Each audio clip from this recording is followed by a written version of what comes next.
Let's talk about free agency and what has been taking place over the last 24 hours.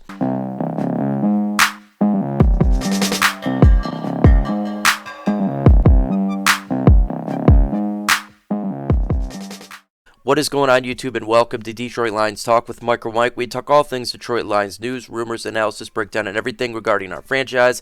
In this video, we're going to talk about the moves that the Detroit Lions made within the last 24 hours. Generally, when I make a video, I like to show graphics, stats, and make it look really pretty and neat. In this video, that's not going to be the case. Why, you ask? I am still not feeling good at all, and it takes a lot of time to do that. And so I just want to be able to get the information out and then get back to laying in the bed and getting better. So without further ado, let's talk about it. Let's start with Romeo Okwara getting the 3-year, $39 million deal. First, I think this is a good move. Why? I don't believe it's that expensive. He is a premier pass rusher at the age that he is, very young. And when you look at what he has done, I mean, we're talking 10 sacks last year, and it's $13 million a year. So, right, $39 million, not too bad at all. If you look at what other pass rushers so far has got on the free agent market, making a lot more money than the Detroit Lions. And he reunites with his brother. I think he somewhat took a discount to stay here in Detroit, which is kind of shocking, but at the same time, it's nice to see. I think he could have got more. Do you guys think he could get more? Just let me know in the comments section. But I think he could probably got $15 million a year from another football team. And so when it comes to this free agent move, I think it's perfectly fine because, yes, we're in transition, but he's still young. It's not like he's an old free agent, so I'm fine with that. Now let's get into the stuff that when it comes to the players getting released from the Detroit Lions, we'll talk about here. Joe Dahl. A lot of people want to know why Joe Dahl got released. Well, mainly had to do with his injury history. He had a lot of injuries last year, dealing with back issues, as well as he was somewhat of a net negative upon this offensive line. I think the Detroit Lions are going into the concept of let's rebuild this completely young, but let's do it the right way. And there's a lot of good pieces right now. You look at Frank Ragnow, we look at Taylor Decker, at Jonah Jackson, and I think that the Detroit Lions want to get it even better. And I think this is something that you're going to see in the NFL draft. And we also have young players in Stenberg as well as Bo Benchwa. Stenberg can go ahead and compete for that starting spot. And I wanted to see him last year. I don't know if you guys been watching me since then, but I was talking about when the season pretty much was over and is doomed. I wanted to see the young guys go ahead and play, and Stenberg was one of those individuals. We didn't get to see it, but now we definitely get to see it, and maybe they go ahead and draft an individual to compete for that spot. So I think it's perfectly fine.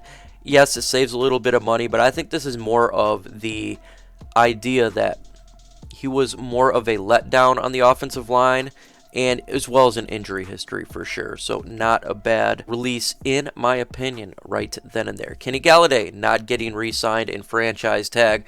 We think of Kenny Galladay, we think all those big time contested catches. But as of right now, while I'm recording this video, he has not got a deal done. Why is that? Because teams, in my opinion, are a little bit nervous about what he did via injury history, right? Like he was injured last year, and so maybe he overshot what he thought he was going to get. Reportedly turned down an $18-19 million contract with the Detroit Lions. It's not looking like he's going to get that now in the open market. We'll see. Definitely could be wrong, but I think teams are just worried about the injury history and potentially if that happened to them on their team, and that'd be a lot of money. So we'll see going forward what he gets there.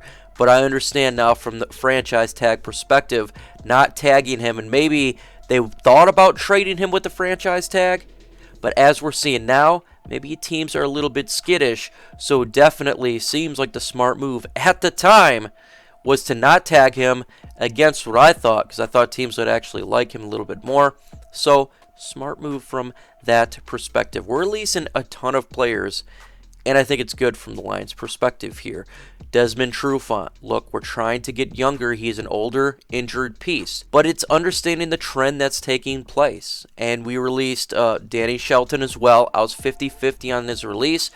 But they want to rebuild this offensive and defensive line in the trenches. They released him. And, hey, I'm perfectly fine with it. I think you need to build this thing from the ground up. Tear the house down all the way to the studs to rebuild the house back up, and that's what we're seeing right now.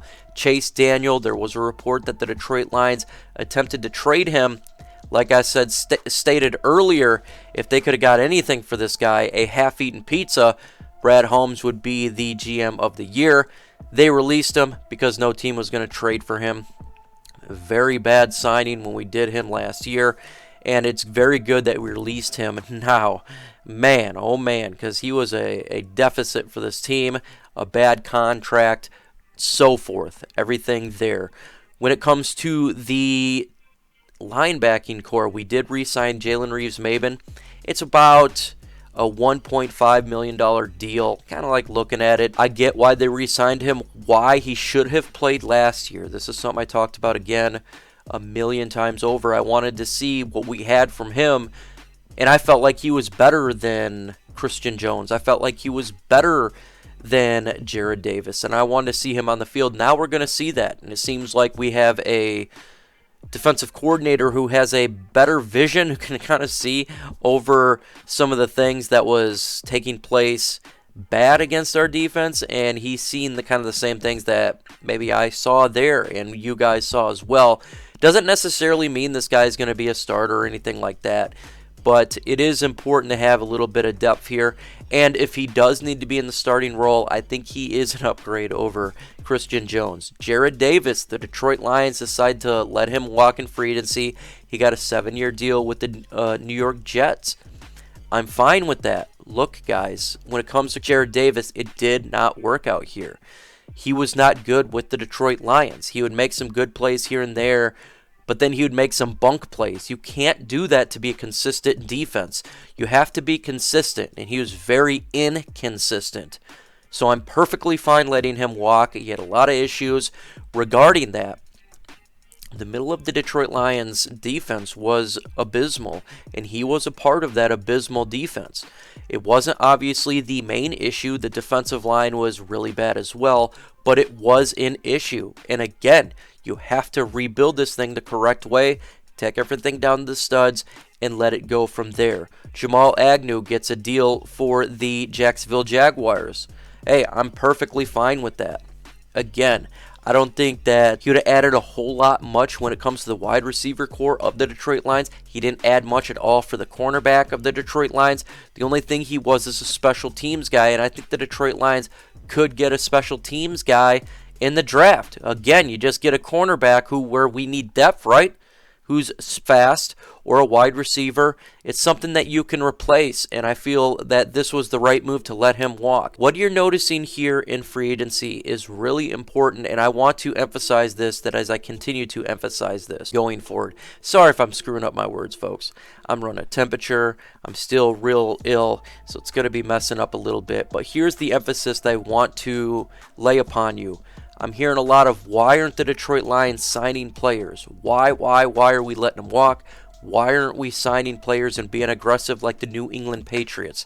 The Detroit Lions, for the past 5 years, has had 0 compensatory draft picks. 0. Why is that? Because we always sign a lot of people in free agency, and then you can't get compensatory draft picks. The players that you sign, big contracts that come on the team, you expect a lot, and generally speaking, it's not as good as if you draft a player. What's happening right now? Well, you've seen the players that I mentioned. Jamal Agnew got a fairly big contract. Guess what? We're probably going to get a compensatory draft pick. 5th, 6th, 7th round. Jared Davis, a $7 million contract. 5th, 6th, 7th round. You're going to compensatory draft pick right there, in which is nice. This is what you want to see, right? Kenny Galladay, he's going to get a big contract. We're going to get a conditional 3rd round draft pick from there. Just from that alone, looks like we're going to have 3 compensatory draft picks. And we got a 1st round draft pick from the Los Angeles Rams from the Stafford trade. That's 4 extra draft picks, plus the 7 we have. That's currently 11 draft picks. Just right now. We haven't even hit the draft where I think we're going to trade back. This is how you build a football team. Free agency is nice, right? Like, you can get some good complementary depth pieces there. But you build a team through the draft. And Brad Holmes is known for getting quality players in the mid rounds of a draft. we're acquiring draft picks by letting these people go. And then we're going to build our team the right way. Yes, we're not going to see the initial fruits of the labor this year because it's going to be next year, because we only have 6 draft picks this year. But it is a plan, sticking to it, and it's the correct plan, building through the draft. We have tried to build a team through free agency, and we have failed miserably year after year after year. Let's try the new plan, where you build a team young through the draft.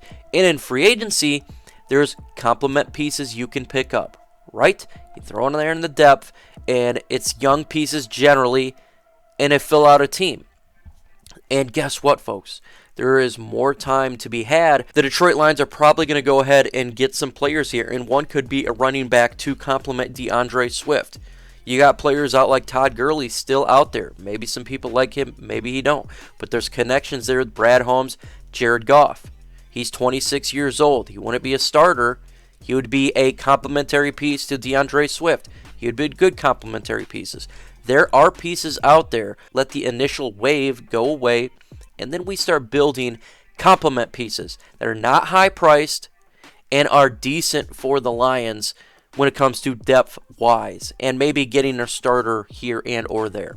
That's kind of what we need to go forward thinking about the Detroit Lions here and how we build this franchise, how we build this football team. Let's focus on the NFL draft. That is exactly where the future starts. That is exactly how you start to build a team. With that said, folks, on Thursday we got the One Pride podcast on my channel at 6:30 p.m. EST. Make sure you're there. Have fun. Hopefully I feel a lot better. More energy, more smiles, more conversation. But if you got questions, I will be there to have answers.